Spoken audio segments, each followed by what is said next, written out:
Iniciamos este ciclo de conversaciones con los más grandes maestros de la Gran Logia de los antiguos, libres y aceptados masones de la República del Perú.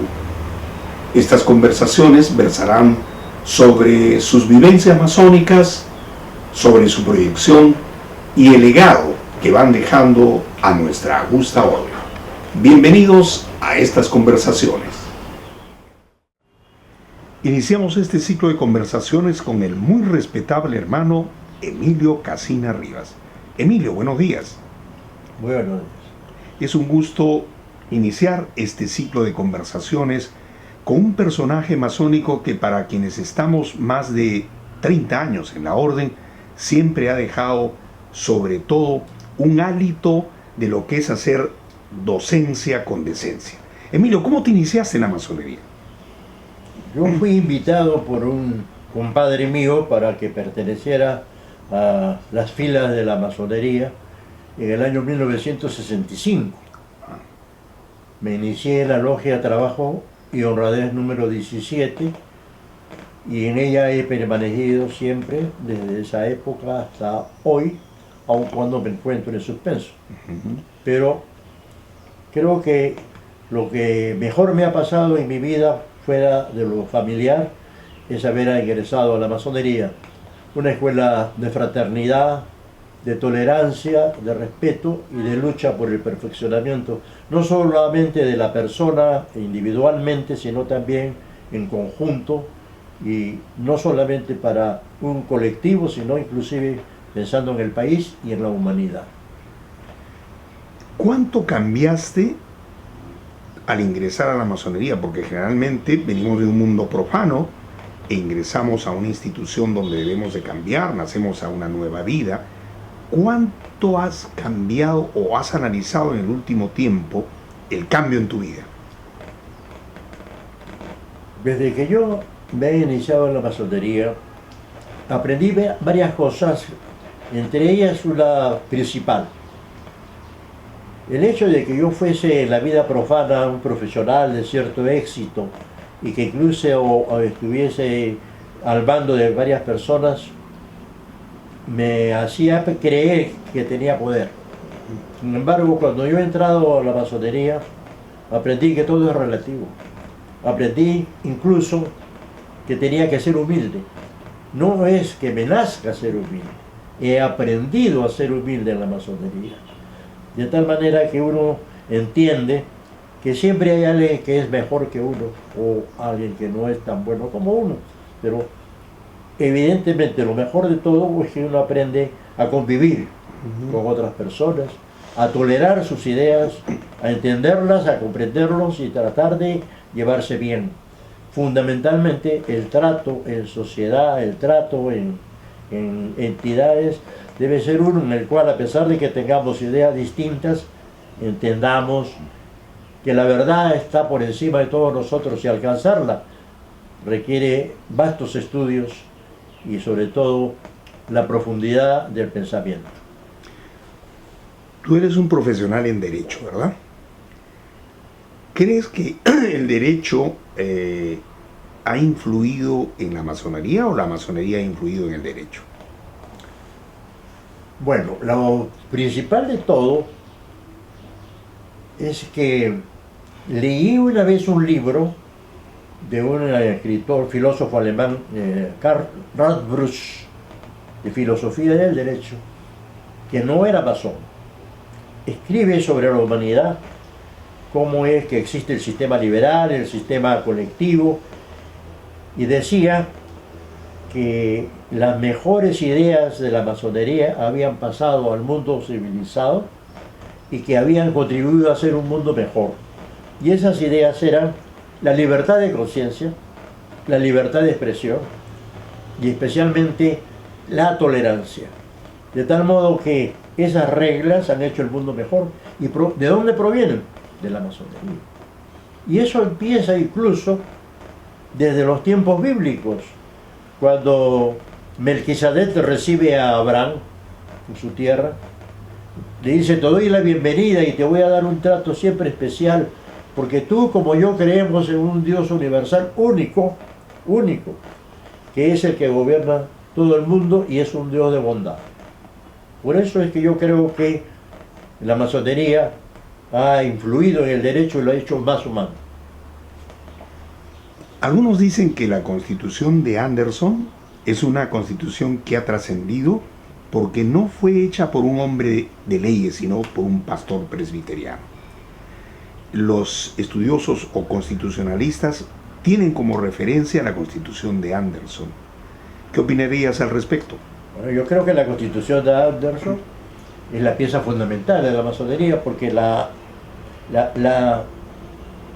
estructuró, le dio una conceptualización global y tendía a que por encima de las diferencias todos los hombres pudiéramos entendernos para una humanidad mejor. De tal modo que la Constitución de Anderson es admirable y yo creo que la debemos respetar, y como que desde el año 1723 esa Constitución sigue rigiendo los destinos de la masonería universal, que no es exactamente una masonería que mande sobre todas las otras grandes logias, cada una es independiente, pero guardando los mismos principios. Emilio, en tu largo y sinuoso camino masónico, ¿qué grandes maestros han influido en ti? Bueno, como tú dices, el camino a veces es sinuoso. ¿Por qué? Porque la conducta humana no se puede medir con una regla recta como si fuese algo exacto. Aristóteles decía que la conducta humana debe más bien medirse por la regla lésbica. La regla lésbica es una que se adapta a las sinuosidades de los cerros, por ejemplo. Y la conducta humana tiene vicisitudes. De tal modo que hay que entender que las personas somos susceptibles de equivocarnos y de rectificarnos. Bajo ese sentido, yo he conocido a grandes maestros en mi época de que me inicié. Tuve un contacto muy estrecho con Waldo Olivos, Torrejón, luego con Luis Heisen en Chaustegui también. He tenido muchas conversaciones con líderes políticos que han pertenecido a la masonería, como Luis Alberto Sánchez. Pero el gran maestro que yo más he admirado se llamaba Jaime Doris Torres, porque era un hombre esencialmente sencillo.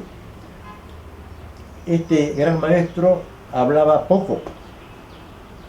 La única vez que le escuché un discurso pequeño fue hablando del Perú y dijo: el Perú no será el país más rico de la tierra ni el más hermoso, pero es mi país. Y eso basta para que yo lo admire. Jaime Doris, además, quería agilizar las ceremonias.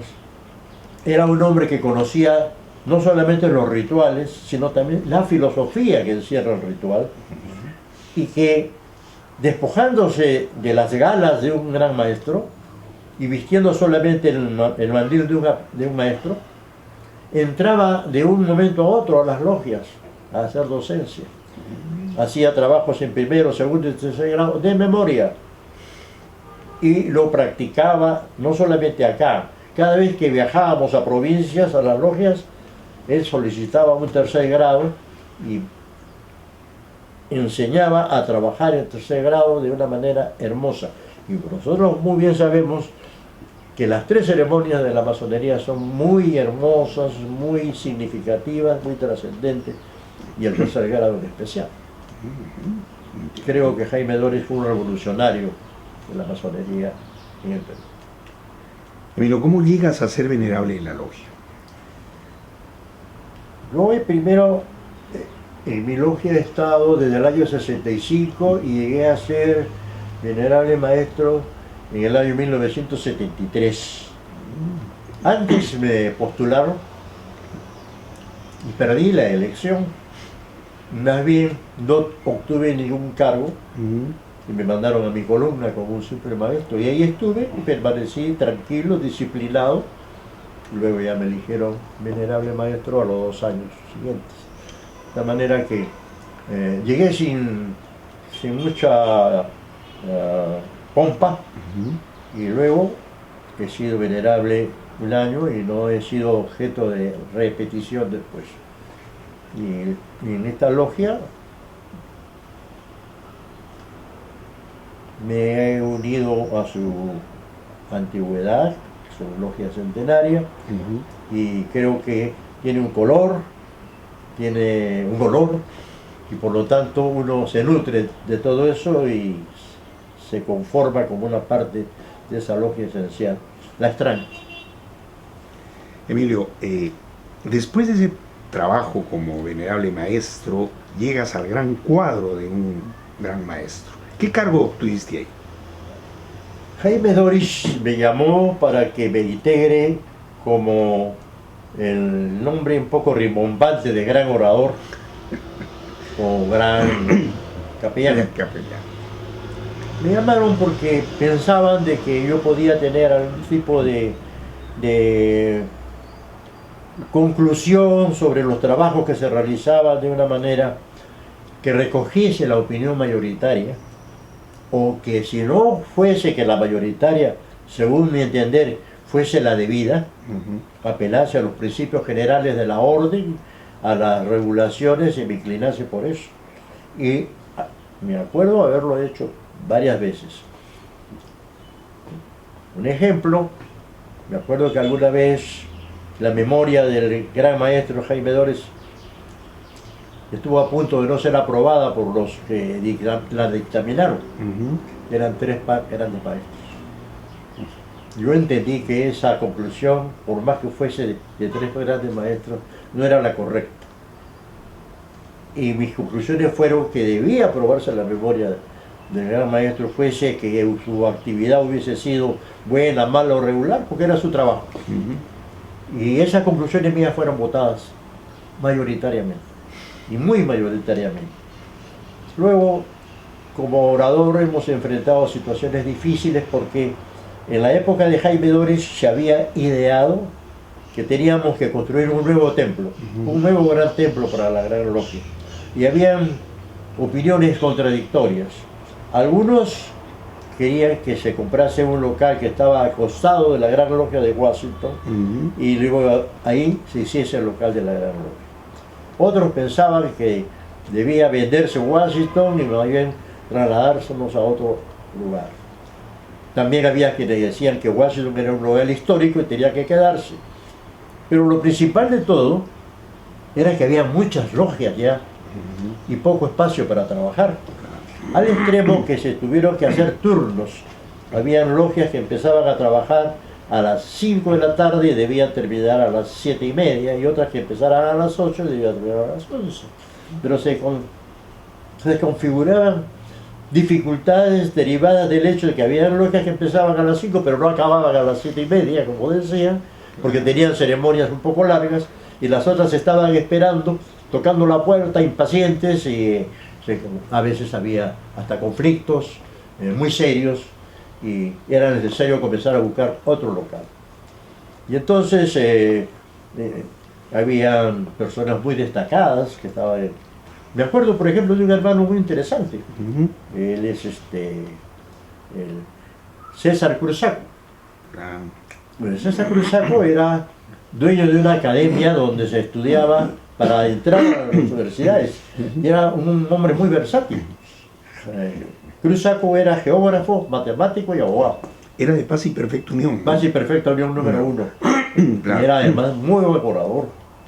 Y él estaba en contra de la construcción de un nuevo local. Y entre sus prédicas en las grandes asambleas él se oponía rotundamente. Y no dejaba de tener mucho peso. Pero la necesidad era evidente. Teníamos que buscar un local más grande y otro local. Entonces, pese a su oposición, al final de cuentas, se logró dentro de toda la institución, especialmente el IMI Callao, un apoyo total. Incluso logias como Concordia Universal colaboraron económicamente con sumas importantes de dinero para que se pueda construir el nuevo gran templo. Hubo una dificultad con las logias de provincias. Las logias de provincia decían: a nosotros no nos interesa un local en Lima. ¿Por qué vamos a tener que pagar nuestro dinero para que haga un local para los capitalinos? Felizmente muchas de ellas entendieron que la Gran Logia es para todo el Perú. Finalmente se logró aprobar la compra y la construcción del Gran Templo de Corpa. Jaime Doris terminó su periodo y no lo pudo iniciar, pero sí se hizo una cosa muy buena a pedido de Alberto Montezuma Zabaleta, que después fue gran maestro y que en ese momento era el primer gran vigilante. Él dijo: he advertido que se viene una devaluación muy grande y por lo tanto todo va a subir. Estábamos en el año 1974, época de Morales Bermúdez, donde se vino una devaluación tremenda. Y entonces lo que se acordó fue comprar todo el material para el gran templo, especialmente todo lo que es el fierro. Se compró todo por adelantado y se ahorró una cantidad inmensa de dinero. De tal manera que cuando Jaime Doris cesó como gran maestro, yo fui postulado para que fuese candidato a la gran maestría. Mi rival era nada menos que Waldo Olivos Torrejon, un hombre que además de tener una gran simpatía y de ser un hombre muy corriente, muy sencillo y dueño de una cadena de ópticas, era un hombre además muy dueño de una gran fortuna. Entonces, cuando él como candidato y yo, un hombre que en ese tiempo tenía 40 años, tenía muy pocas posibilidades, creo yo, de ganarle a... No sé por qué, y por mala suerte del país y de todos en general, Waldo Olivos Torrejon falleció antes de las elecciones. Y entonces tuvieron que nombrar otro candidato que ya no tenía la misma prosapia de Waldo Olivos, y ahí pude ganar. Por eso fue una casualidad, creo yo, y llegué a la gran maestría. Luego empezó mi gran maestría. Yo he pensado muchas veces que necesitábamos mejorar la enseñanza, la instrucción masónica, porque los libros que existían eran 2 o 3 libros, inclusive eran traducciones de libros extranjeros. Y entonces empezamos una campaña, primero que nada, por hacer libros para aprendices. Creamos la Academia de Arte, la Academia de Altos Estudios Masónicos, a cargo de hermanos muy destacados, y editamos una serie de libros que repartimos a los aprendices. También nos dimos cuenta que cada vez que empezábamos las ceremonias y teníamos que cantar el himno nacional, lo que se escuchaba era un eco desvaído, débil, que la gente cantaba el himno sin mucha fuerza. Y lo que hicimos es una coordinación con el Coro Nacional del Estado y la Orquesta Sinfónica Nacional. Y la Orquesta Sinfónica y ese coro de la Nación cantaron un himno nacional en un cassette, que nosotros lo reproducimos y lo repartimos entre todas las logias del Perú, de tal manera que cuando cantábamos el himno nacional empezábamos con eso y lo seguíamos y se sentía una cosa hermosísima. El himno nacional cantado por el Coro Nacional y por la Sinfónica, acompañada por nosotros, resultaba hermoso. Y nos dedicamos a poner la construcción, a empezar la construcción del gran templo de Corpa. Hubo mucha generosidad de parte de la masonería en ese momento, porque había, por ejemplo, un ingeniero Rosas y el otro ingeniero Héctor Lunca. Los dos inmediatamente tomaron la dirección de los trabajos como arquitectos e ingenieros, y el hermano de Jaime Doris hizo el diseño del templo de Corpa, y estos hermanos se dedicaron a la construcción sin cobrar honorarios, gratuitamente. Manejaron la construcción sin una sola erogación de la Gran Logia del Perú. Y las logias comenzaron a inscribirse, los hermanos también. Me acuerdo que había un hermano de nacionalidad judía, cuyo nombre no lo voy a decir porque a él no le hubiera gustado, ya falleció, que cada mes venía Era un hombre muy rico. Pero tenía fábrica en Chile y fábrica en el Perú de máquinas de coser. Y cada vez, una vez al mes venía al gabinete del gran maestro y depositaba $1000. Y había que llamar a varios para que vean que estaba entregando $1000 en efectivo para que no se piense nada malo tampoco. Y decía, no quiero carta de reconocimiento, no quiero un ladrillo con mi nombre, lo único que quiero ver es que avance esa construcción.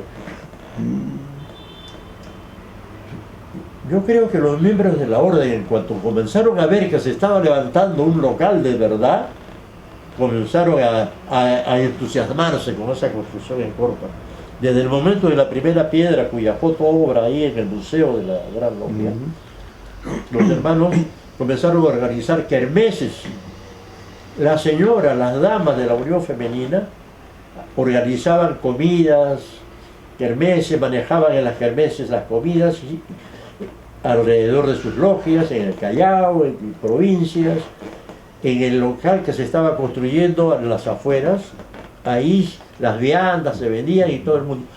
Pero lo más maravilloso de todo es que cuando llegó a construirse la primera planta, se hicieron 2 templos provisionales, muy provisionales. Y al costado estaban las carretillas, el cemento, el ladrillo, y como no había luz, compramos lámparas de queroseno. Y se trabajaba masónicamente en esos templos a través de charcas de agua saltando, pero se trabajaba en esos 2 locales, uno se llamaba San Martín y el otro Bolívar, 2 templos. Y eso entusiasmó a la gente y se fue plasmando. Todo se avanzó hasta donde se pudo, terminé mi primer gobierno, fui reemplazado por el muy respetable hermano Augusto Eber, un excelente masón que continuó la obra. Luego terminó su periodo y me reeligieron para ser gran maestro de nuevo en 1980, con motivo del centenario de la Gran Logia del Perú. Terminamos la construcción y la pudimos inaugurar el 25 de marzo de 1980 con motivo del centenario de la Gran Logia del Perú. Y allí también creamos algo que creo que después se ha hecho costumbre y me pareció muy interesante. Fruto de la experiencia mía era que cuando yo fui gran maestro, íbamos a otros países y nos recibían 5, 6, 7, 8 personas y después cada uno de nosotros estaba perdido, cada uno buscaba dónde estar y en qué entretenerse cuando no tenía ya que ir a las tenidas. Entonces lo que nosotros hicimos fue, todas las delegaciones que van a venir, y siendo del centenario, eran muchísimas. Entonces, cada logia fue llamada y decirle, tú te encargas de Japón, tú, otra logia, te encargas de Argentina, tú de Chile, tú de Paraguay, tú de Francia, todo. Cada logia se tomó a su cargo una delegación. Como anfitriona, ¿no? Como anfitriona. Y entonces, aparte de las tenidas, los demás días estaban en comidas, en almuerzos, en paseos, en todas partes, y la pasaron maravillosamente todo el mundo. Lo que no me llegó a gustar mucho fue el hecho de que, como era un centenario, teníamos también que tener representación con el gobierno y con las otras instituciones, y habían muchos hermanos masones que pertenecían a partidos políticos como el APRA, Acción Popular, y fue así que se organizó una reunión con el presidente de la República de aquella época, el arquitecto Fernando Belaúnde, que era realmente un demócrata, pero creo que no tenía ningún afecto por la masonería. Ah, caramba. Era muy religioso. Fuimos, nos reunimos con él, pronunció un discurso pequeño, como me habían dicho, porque se trataba de que no de ser muy extenso, sino que el presidente fuera el que hablase. Él lo que me dijo a mí, como que en ese tiempo yo era gran maestro, me dijo, mejor sería que no hable usted mucho, sino poco, y que luego sí me presente a todas las personas que han venido de los otros países para que yo hable con cada uno de ellos. Y especialmente quiero con los de Europa. Ah, caramba. Bueno, este presidente de la UNE hablaba inglés y hablaba francés, comenzó a conversar con todos ellos, pero en cuanto la masonería no le prestó mucho interés. Y fue un poco decepcionante, sin dejar de reconocer que era un demócrata. Claro. Y eso es lo que te puedo contar con respecto a mi actuación como gran maestro, tanto en el año 76 como en el año 80 hasta el año 82. En el año 82 también yo fui elegido presidente de la Confederación Interamericana y la presidí por 3 años, con algunos viajes de intercambio, pero mi recuerdo más importante es el que está relacionado con la Gran Logia del Perú, con sus logias, a las cuales hemos prestado apoyo y hemos recibido apoyo de ellas también. Hemos colaborado en la construcción de templos de provincias. Siempre nos ha parecido que tiene que haber una exacta igualdad entre las logias de provincias y las logias de Lima y tener el mismo respeto y la misma posibilidad de todos. También hemos tenido algunas dificultades, algunas, diríamos, disensiones, pero finalmente lo más importante es que la unión ha prevalecido. Emilio, en tu periodo se instituyó el Día del Aprendiz. ¿Y cómo así surgió ese Día del Aprendiz?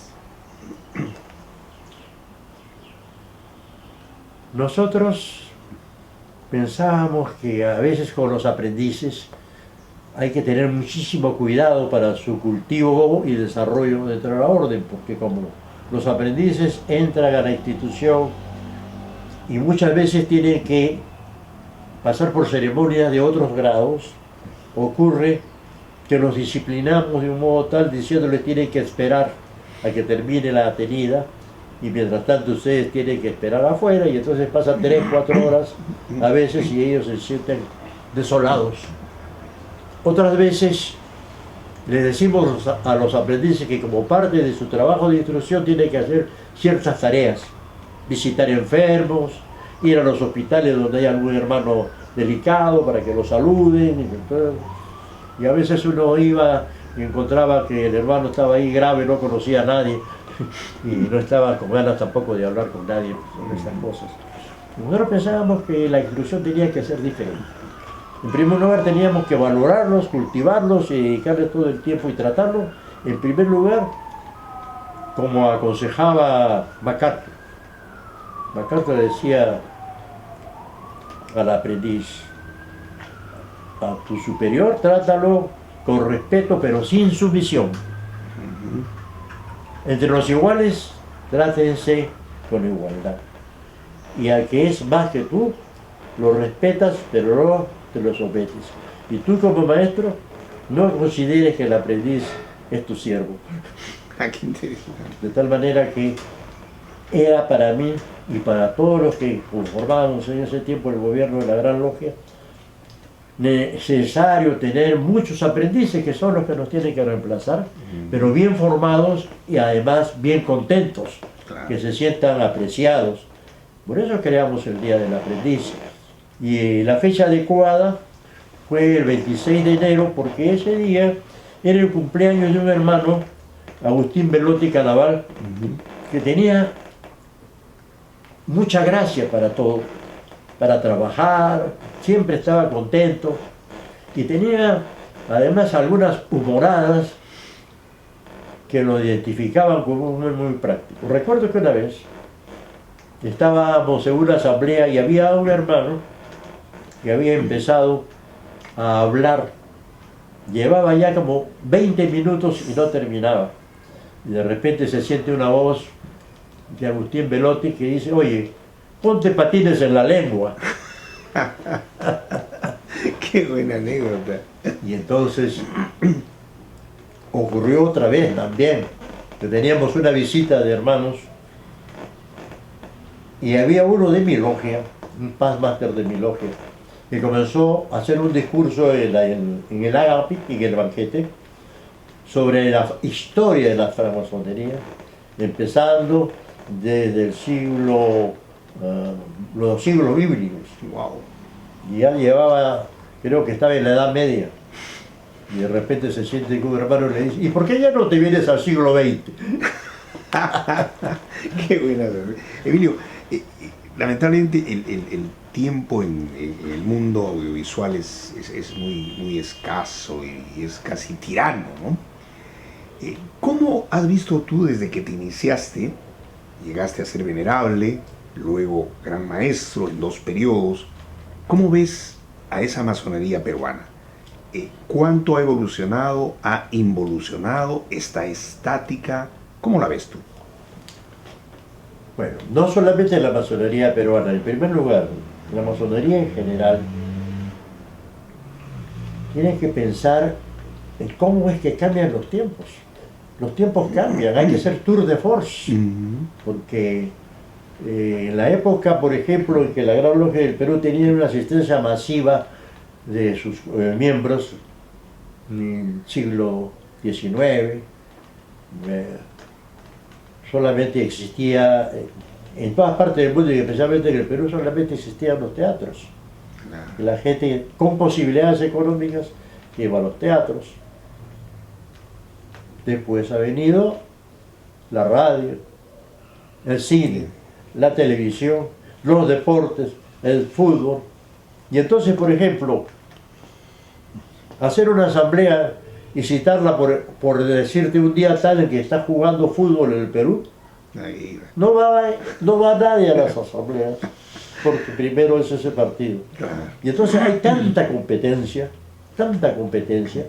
que nosotros tenemos que cultivar el espíritu y hacerlo de una manera agradable, que a todos nos guste, que todos entendamos.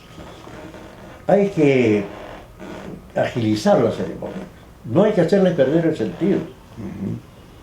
A ver, en la novela El Principito hay una anécdota, ¿no?, que cuentan de que el Principito tenía una amistad con un zorro.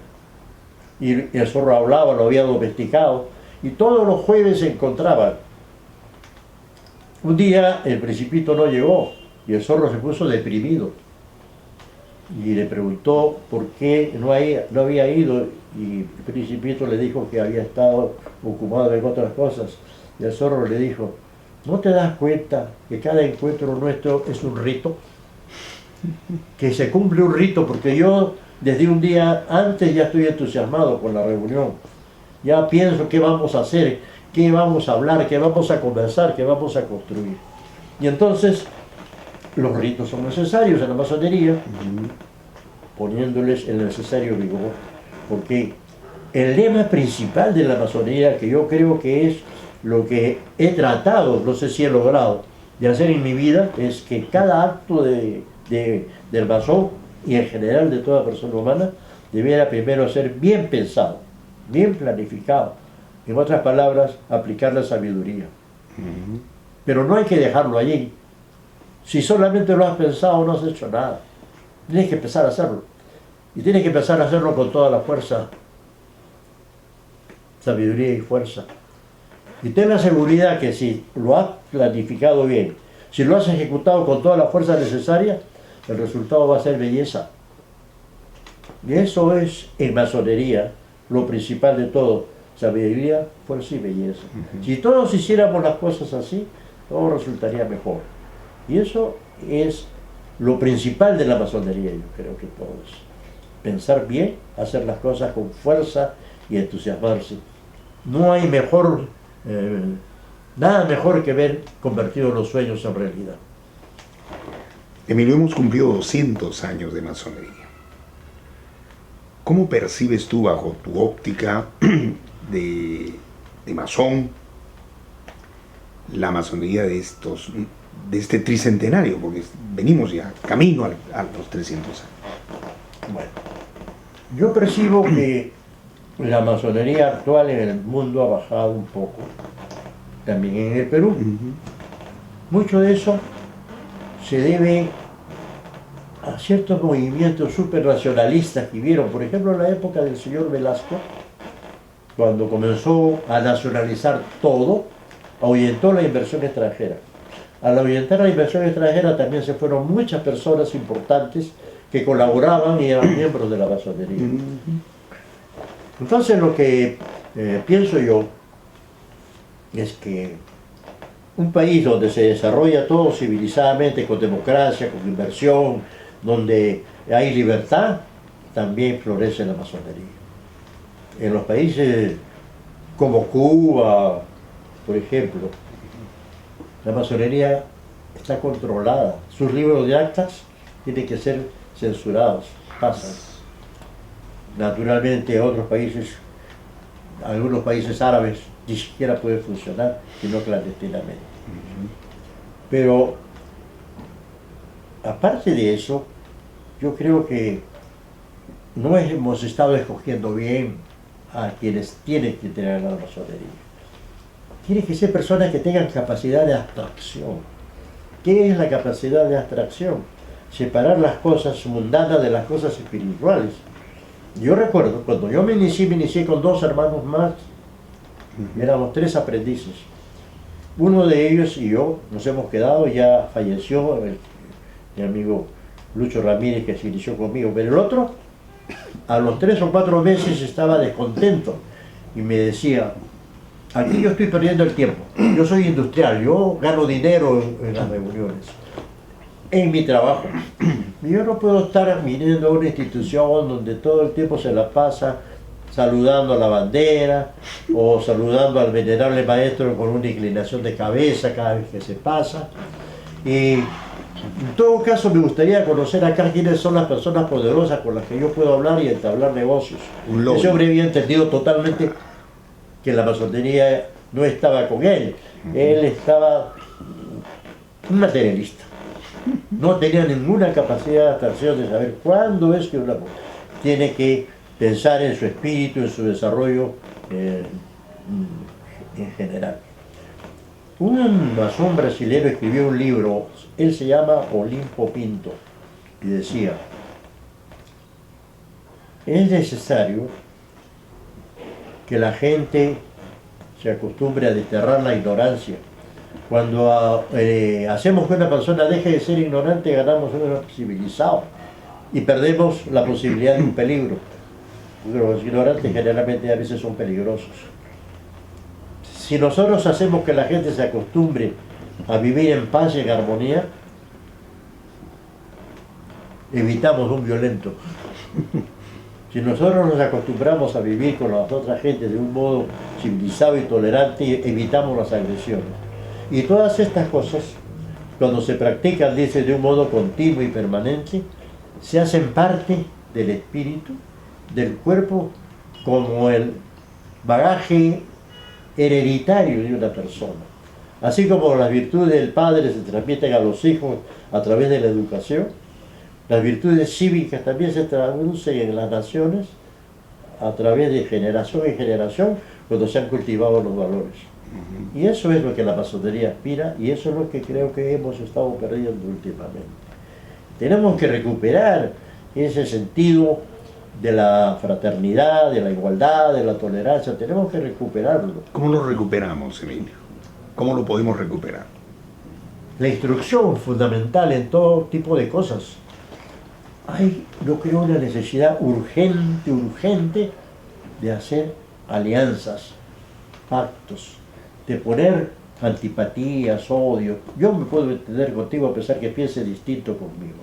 Tú puedes ser de un partido y yo de otro y sin embargo podemos entendernos. Claro. El Perú en este momento es un país anarquizado, donde todos estamos peleando, donde los encargados de divulgar las opiniones lo hacen a veces bien y otras veces exagerándolas.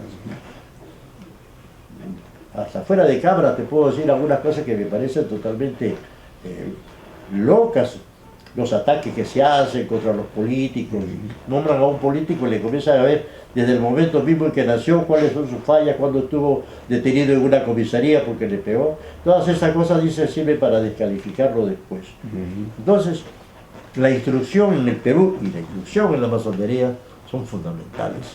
Y el desarrollo armónico. La armonía, todo puede ser compatibilizado, todo puede ser entendido.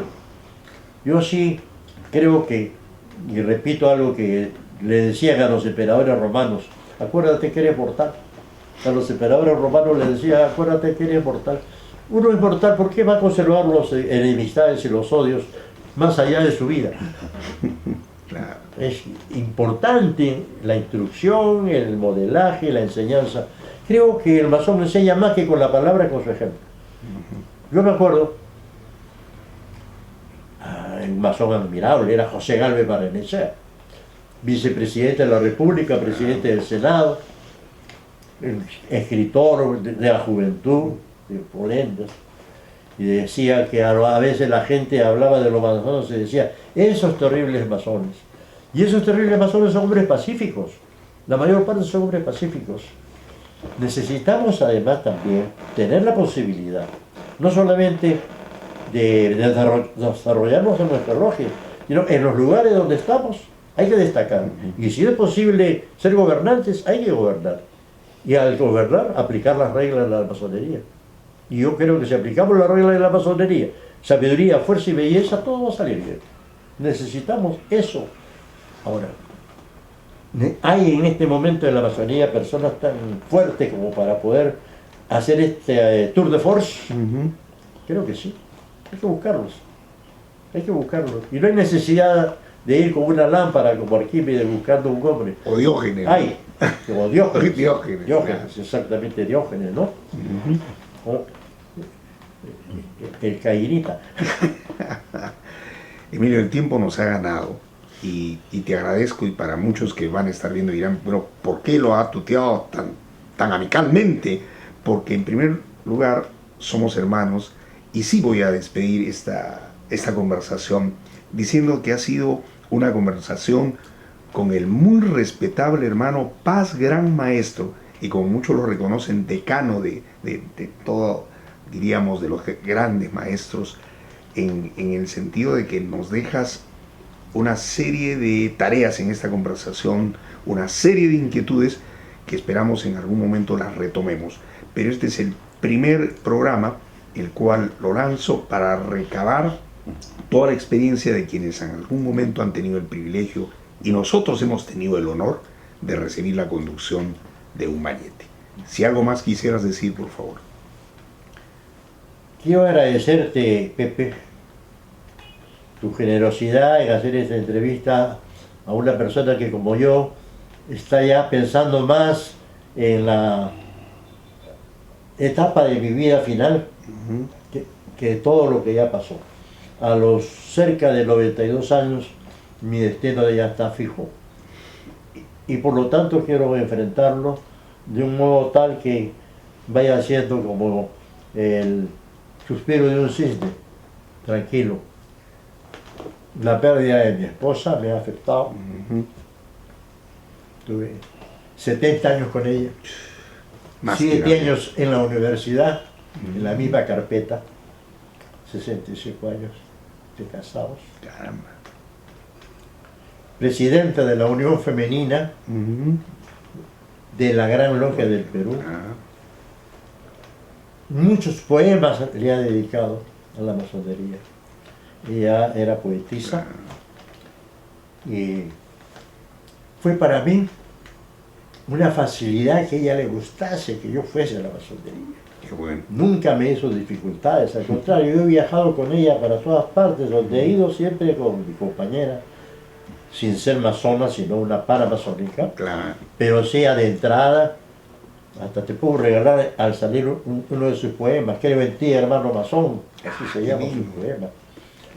Y bueno, ocurre pues que con respecto a mi supuesta humildad, un aprendiz recién iniciado a los 2 o 3 meses, cuando yo estaba haciendo, eso estaba hablando entre nosotros, ¿no? Yo estaba una vez visitando mi logia, porque yo era maestro y pero visitaba mi logia, ¿no? Y terminaba yo de hacer una exposición y uno que se levantó, era muy revolucionario, no sé si lo conoces, se llamaba, apellidaba Barba, creo que tenía una funeraria. Se levantó y me dijo, bueno hermano, ¿y usted qué ha hecho por la masonería que nos viene a predicar acá? Bueno, algunos se molestaron, ¿cómo le puedes decir así? Yo le dije, mira hermano, en primer lugar, me vas a decir Emilio. Y lo segundo, ya una vez yo te voy a decir tu nombre. ¿Cómo te llamas tú? Creo que Claudia. Bueno, no he hecho nada que yo pueda decir, tengo el orgullo de haberlo hecho. Lo que tienen que decir son los otros. Ellos sabrán si he hecho algo o no he hecho algo. Claro. Y si no he hecho nada, seguramente pasaré como si no hubiera pasado nada. Si he hecho algo, alguien me recordará alguna vez. Al final de cuentas, la inmortalidad creo que radica en eso. Como decía una canción criolla, ¿no? Como decía esa canción criolla, más que a los tiburones. Esa es la canción del pirata, ¿no? Claro. Tengo miedo al olvido. Al olvido. Exacto. Y no hay que morir en el olvido. Muy respetable hermano Emilio Casina, os agradezco el tiempo y espero que volvamos en una segunda rueda para encontrar, como siempre, mejores anécdotas y enriquecernos con vuestro intelecto, sabiduría.